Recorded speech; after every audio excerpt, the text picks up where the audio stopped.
두 번째 사례는 가족분들이 상담을 해주신 게 아니고요.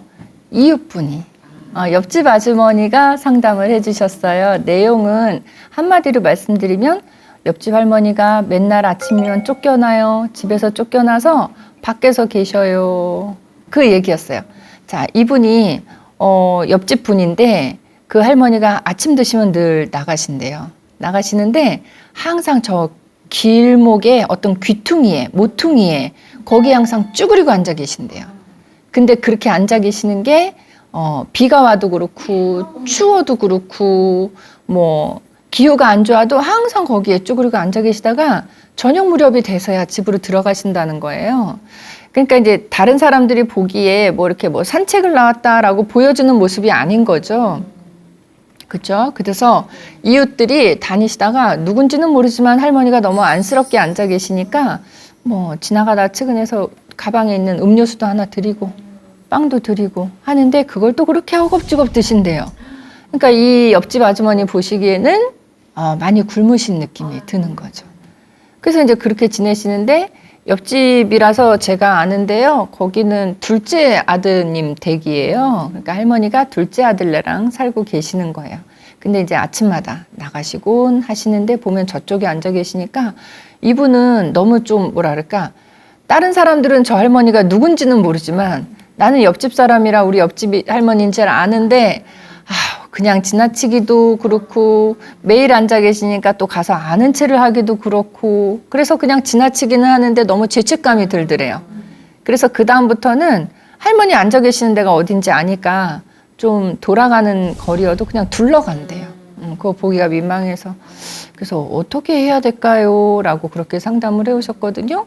그래서 이제 저희가 볼 때는 이 어르신이 그냥 정말 뭐 낮에 뭐 복지관을 가신다든가 경로당을 가신다든가 뭐 별 할 일이 없으셔서 나와 앉아 계시는 거면 왜 나와 앉아 계시는 분들 가끔 계시거든요. 그런 경우는 괜찮은데 아까 왜 저기 빵이랑 음료수 준 걸 너무 허겁지겁 드신다는 대목에서 저희는 이 할머니가 혹시 학대를 받고 계시는 건 아닌가 하는 그런 생각이 들었어요. 그래서 이제 이분의 연락처를 받아서 한번 방문을 했죠. 그래서 이제 할머니하고 이야기를 나눠봤어요. 할머니가 처음에는 뭐라 그러시냐면 저희가 이제 외부인이니까 경계를 하세요. 그러면서 첫 마디는 이거였어요. 아니에요. 저 그냥 답답해서 나왔어요. 그러니까 할머니가 그 가족들을 보호하려는 그런 느낌이 좀 강했어요. 이렇게 방어적인 느낌이 강했어요. 그래서 좀 천천히 라포드 형성하고 시간을 좀 가지면서 이야기를 나눠봤어요. 나눠봤더니 뒤에 가서 이제 속 얘기를 하시기는 하시는데 자꾸 저희랑 얘기하시면서도 이렇게 밖에 눈치를 봐요. 누가 오는 사람 없나 이렇게. 누군가에게 들키면 안 되는 것 같은 불안한 모습으로 자꾸 눈치를 보면서 저희하고 얘기를 하셨어요. 그래서 얘기를 나눠봤더니 이렇게 됐어요. 둘째 아들네 집이 맞아요. 맞고 할머니는 굉장히 고령이시고 둘째 아들네랑 처음부터 같이 살았던 건 아니고요. 첫째 아들네 집에서 살았어요. 그리고 첫째 아들네 가족이 워낙 잘해줬어요. 이 할머니한테. 근데 이제 첫째 아들네는 며느리는 없고 아들하고 손주하고 이렇게 둘이 사는 집이었고 할머니까지 셋이 살았죠. 근데 그 집에 문제가 생겼어요. 이제 첫째 아들이 할머니도 연령이 되게 많으시다 보니까 첫째 아드님도 노인이신 거예요. 건강상의 문제가 생겨서 그래서 이제 할머니를 더 이상 그 집에서 모시지 못해서 둘째 아들네 집으로 온 거예요. 근데 첫째 아들네 집에 사실 때 할머니가 할머니 소유의 집도 있었거든요. 그러니까 첫째 아들네랑 관계가 좋고 평생을 같이 살았으니까 할머니 소유의 집도 그쪽으로 이제 다 주신 그런 상태죠. 그랬는데 이제 돌볼 분이 없으니까 둘째 아들네 집으로 어쩔 수 없이 왔는데 둘째 며느리는 너무 탐탁지 않았어요. 왜냐하면 큰아들네 다 주실 건 다 주시고 나서 이제 와서 이제 우리는 돌봐야 되는 짐처럼 받아들인 거죠. 그래서 이제 며느리가 그때부터 조금 구박도 하고 그랬다고 얘기를 합니다. 그래서 이 할머니는 아침 드시면 밖에 나가셔야 되고요. 그 집에는 손주들도 있어요. 손주들도 있는데 이 손주들도 똑같아요. 그러니까 엄마가 할머니를 구박하듯이 본인들도 구박까지는 아니지만 할머니를 밖에서 마주쳐도 할머니 저기 앉아있는 거 알거든요. 그냥 지나치는 거예요. 그리고 그 집은 며느리의 파워가 세서 이 그 손주들이 할머니를 뭐 부축한다든가 잘해드린다든가 하면 엄마한테 혼나니까 그걸 또 못했던 거죠. 그래서 이제 할머니하고 이런저런 상담을 하면서 저희의 숙제는 되게 커졌어요. 아, 이 할머니를 이 집에 그냥 두면 또 안 될 것도 같고 이대로는 안 되겠다 싶어서 이제 그날 며느리하고 또 상담을 했죠. 저녁에.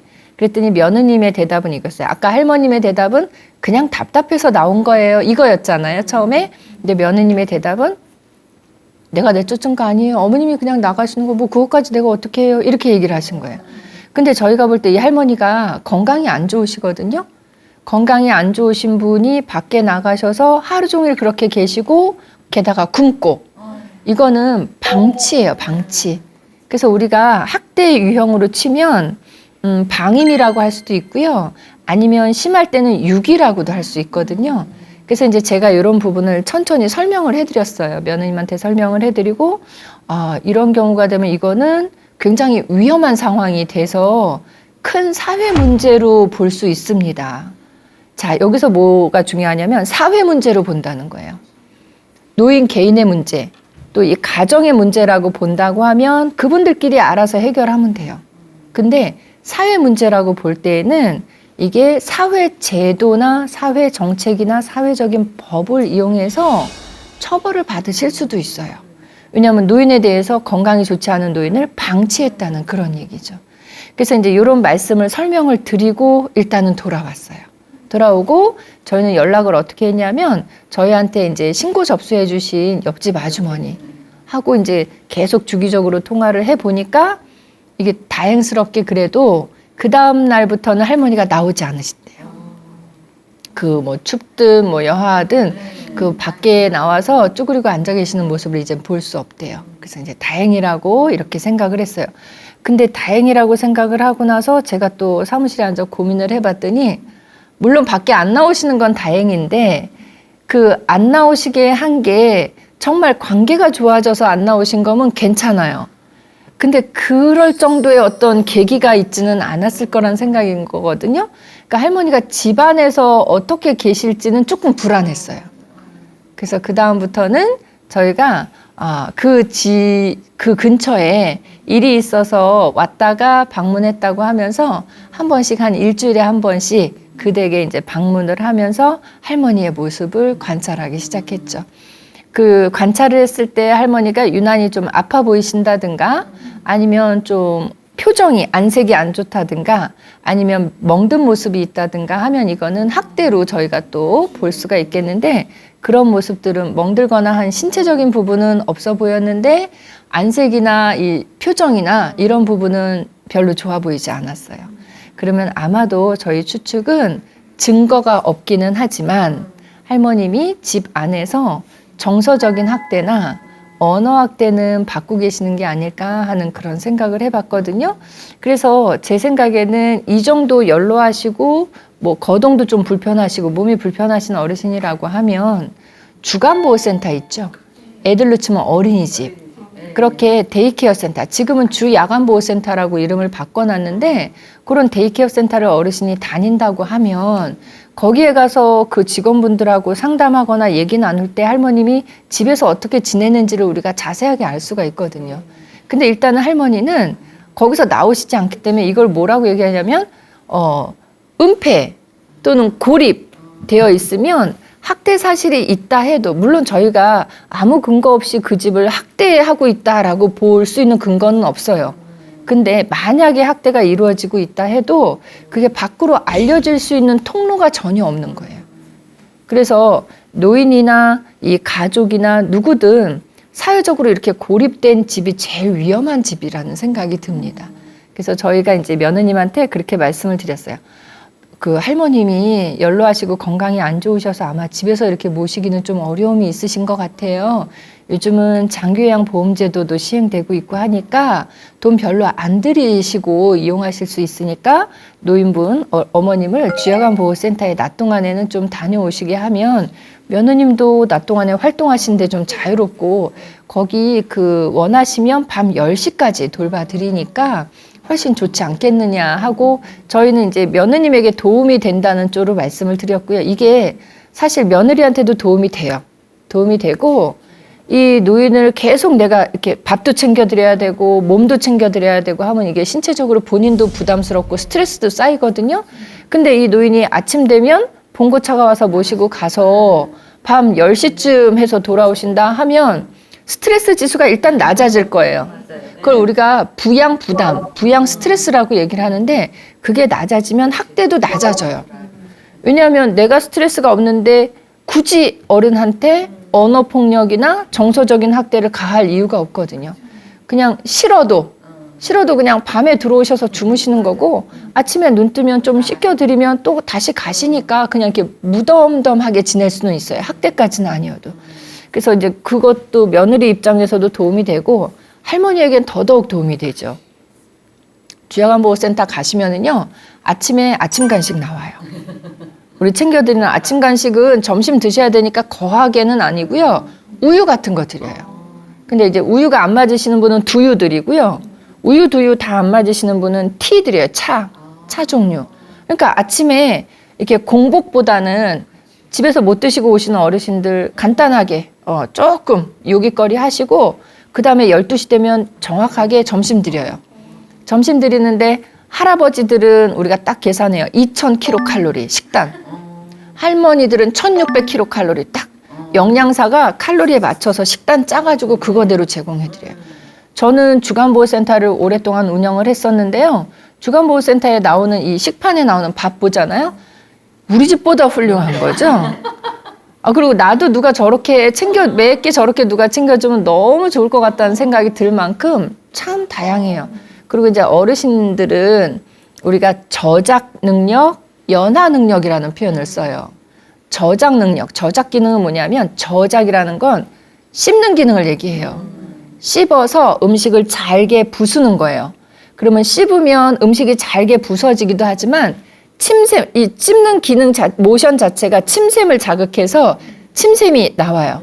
그러면 음식은 잘게 되고 침이 나오면서 이게 소화가 잘 되는 형태로 바뀌어요. 그래서 목 넘김이 부드럽게 되는 거죠.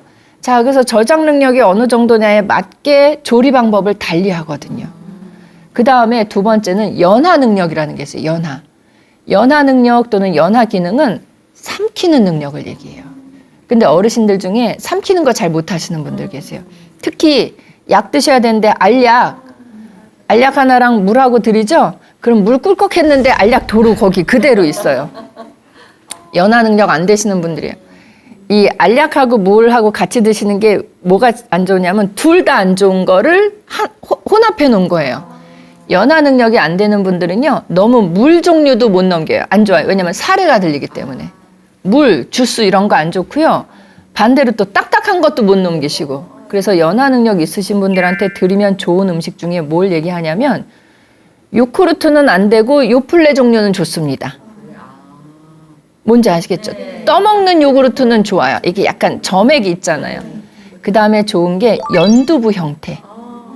그래서 연하 능력 안 되는 분들은 삼키는 기능이 잘 안 되시기 때문에 주로 약간 그렇게 뭔지 아시겠죠? 너무 물도 아니고 너무 딱딱도 아니고 약간 걸쭉한 그런 것들로 많이 식사를 하실 수 있게 해요. 근데 주야간보호센터라든가 아니면 노인 요양시설도 마찬가지예요. 어르신의 이 기능 상태에 따라서 그런 형태로 조리를 해주거든요.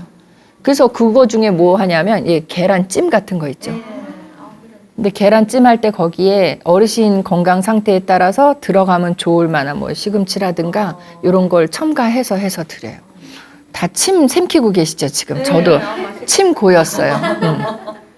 그래서 어르신 입장에서 봐도 주간보호센터를 이용하시는 게 건강 챙기시는 것도 그렇고 또 심리적인 부분에서도 그렇고 또 또래들이 같이 있으시잖아요. 그러니까 훨씬 위로도 받으시고 좋은 것 같아요. 물론 가족 안에서 따뜻한 사랑을 이렇게 받으시면 좋지만 그게 안 될 때에는 그거를 사회시설로서 채워줄 수 있다면 훨씬 더 좋은 방법인 것 같아요. 그래서 며느리를 위해서도 노인분을 위해서도 그렇게 주간보호센터 다니시는 것도 같이 권해드렸습니다. 저는 이 사례를 함께 이렇게 이야기 나누면서 어떤 생각이 들었냐면 그 노인에 대한 학대는 과거의 자녀와의 좋지 못했던 그 관계가 시간이 흐르면서 이 입장이 바뀌어서 노인학대가 일어나는 경우들이 상당히 많거든요. 그래서 어르신이 젊으셨을 때 너무 큰아들 쪽으로만 편애를 해서 많은 것들을 물려주시지 않았나 하는 그 부분에 대한 염려도 또 드는 것 같아요. 그렇다면 그때서 이제 생각하게 되는 게, 자식에 대한 애정도, 물론 돈도 마찬가지지만, 우리 왜 뭐 주식이나 이런 거 할 때, 계란을 한 바구니에 담지 마세요. 여러 바구니에 나눠 담으세요. 이렇게 말씀하는데, 저희가 중년기, 노년기 복지할 때 드리는 말씀이 자식에 대한 마음이나 사랑도 여러 바구니에 좀 나눠 담으시라고 얘기를 해요. 그래야 나중에 이런 사건이 벌어지지 않는다는 그런 얘기를 합니다. 그래서 모쪼록 잘 집에서도 저희가 염려하는 거하고 다르게 가정에서의 정서적 학대나 언어적 학대 없이 어르신이 잘 지내고 계시는 거였으면 훨씬 좋겠습니다. 아마도 저희는 앞으로도 일주일에 한 번은 좀 너무 잦고 이제는 시간이 지났으니까 뭐 2주에 한 번이나 3주에 한 번씩이라도 그 근처에 지나는 길이었다고 말씀드리면서 문득 할머니의 안부를 여쭙기 위해서 가정을 방문하지 않을까 하는 생각입니다. 물론 전화로 확인할 수 있거든요. 근데 전화로는 가려지는 부분이 많아요. 실제 가정 방문을 해봐야 정확하게 우리가 파악할 수 있거든요. 그래서 앞으로도 그렇게 또 계속 노력을 할 것 같아요. 자, 이번 사례 통해서 혹시 궁금하신 점 있으시면 질문 주시면 답변 드리겠습니다. 말씀하시죠. 예, 노인분들이 가장 많이 받는 학대는 어떤 것이 있나요? 어르신들이 일단은 학대받는 어른들 수 자체가 좀 줄어들었으면 하는 생각이고요. 답변을 먼저 드리면 어르신들의 학대받는 유형을, 노인학대 유형을 우리가 3가지로 얘기하시는 분도 계시지만 많게는 7가지로 얘기하시는 분도 계세요. 근데 이제 같은 내용인데 조금 더 나눠 놓느냐 붙여 놓느냐의 개념이거든요. 일단 신체적 학대가 하나 있고요. 그 다음에 정서적 학대가 있어요. 근데 정서적 학대에는 언어적 학대가 같이 포함돼서 많이들 얘기해요. 그래서 그냥 정서적 학대라고도 얘기를 하지만 어떤 때는 언어 정서적 학대 이렇게 붙여서도 얘기를 합니다. 그 다음에 3번째가 성적 학대가 들어가요. 그리고 4번째가 경제적 학대. 그리고 5번째가 방임이 들어갑니다. 그 다음에 6번째가 자기 방임. 스스로 삶을 포기하시는 거예요. 왜냐하면 자녀들로부터 다른 학대를 받으면 내가 이렇게까지 살아서 뭐 하나 하면서 곡기를 끊으신대요. 그래서 그 6번째가 자기 방임이에요. 그 다음에 7번째가 유기입니다. 아예 내다 버린다 또는 시설 같은 데 어르신을 이렇게 맡겨놓고 몇 달 후에는 연락 두절되는 경우. 그런 경우들도 있다고 하는데 지금 말씀드린 것 중에서는 정서적 학대가 제일 높습니다. 제일 높은데 그거는 충분히 추측을 해볼 수가 있어요. 자, 정서적 학대는, 신체적 학대는 이런 데 맞으면 멍들고 피나고 하는 거죠. 정서적 학대는 마음 안에 멍이 들어버리는 거예요. 그럼 언제 마음 안에 멍이 드나 보면 만약에 자녀가 나를 신체적 학대를 했어. 그러면 마음에도 멍이 들겠죠? 겉에만 멍드는 게 아니라 그럼 정서적 학대는 포함이에요. 그 다음에 자녀가 내 재산을 갈취해 갔어. 그러면 경제적 학대만 되는 게 아니라 내 마음속으로도 멍이 들게 돼요. 그러면 또 정서적 학대는 또 한 건수가 카운트가 돼요. 이렇게 다른 학대를 받으시다 보면 정서적 학대는 함께 들어가기 때문에 그래서 정서적 학대의 비중이 제일 높게 1위로 나타난 거예요. 더불어서 말씀드리면 이거 노인학대와 관련된 그 순위에 있어서 유형별로 볼 때가 정서적 학대가 1위인 거고요. 성별로 보면 여성 노인이 더 많이 받느냐, 학대받은 노인이 남성 노인이 많으냐 이 얘기를 하면 여성 노인의 비율이 높습니다. 네. 그러니까 복지관에 가서 얘기 나눠보면 할아버지들은 남자들이 더 많이 받습니다. 이렇게 대답하시고 할머니들은 여자들이 더 많이 받습니다. 라고 얘기하시는데 답은 할머니들이에요. 아마 그게 세대를 달리해서 우리 세대로 내려오면 또 수치가 달라질 수도 있을 것 같은데요. 지금은 아니에요. 일단은 숫자적인 면만 봐도 여성 노인이 숫자가 월등히 많고요. 또 지금의 여성 어르신들, 우리는 이제 우리 세대들은 다 공부를 하지요. 여성들도. 근데 그 위의 세대들은 여성들은 공부를 안 시켰던 그런 세대들이시기 때문에 글을 모르시니까 일도 직장 생활도 못 하세요. 사회활동. 그러니까 경제 능력도 없으세요. 체력도 남성에 비해 떨어져요. 근데 오래 살아요. 그러다 보니까 여성 노인들이 학대받는 비율이 훨씬 더 높더라는 얘기예요. 그 다음에 연령대별로 봤을 때는 60대, 70대, 80대만 놓고 봤을 때 70대 어르신들이 학대를 제일 많이 받았대요. 이 얘기는 60대 어르신들은 건강도 하고 능력이 되니까 괜찮고 80대 이후 어르신들은요. 80 넘어 80대, 90대, 뭐 100살 이렇게 사시는 분들은 그냥 큰 지병 없으시고 연로하신 거예요. 그냥 장수하시는 분들이에요. 근데 70대이면서 건강이 안 좋은 어르신들은 가족들이 돌봐야 돼요. 몸으로 돌보든 아니면 시설 같은 데 모시고 경제적으로 부담을 하든 해야 돼요. 그래서 70대 어르신들이 학대를 제일 많이 받는 걸로 그렇게 나타나고 있어요. 그래서 우리 사회에서 학대의 비중을 조금 낮추려면 저는 늘 주장하는 게 어르신들이 젊었을 때부터 건강 관리를 잘 하시는 거. 노년기에 건강을 잃으시면 이거로 인해서 파장되는 일들이 참 많은데 그중에 노인학대는요, 건강하고 많이 직결돼요. 누가 돌봐줘야 되니까 그거로 인해서 스트레스 받아서 학대로 많이 들어가거든요. 그래서 젊을 때부터, 우리 중년 때부터, 또 노년기에도 특히나 건강 유지하시기 위해서 영양 관리도 잘 하시고요. 그리고 운동 관리도 또 잘 하시면 좋을 것 같다는 생각이 들었습니다.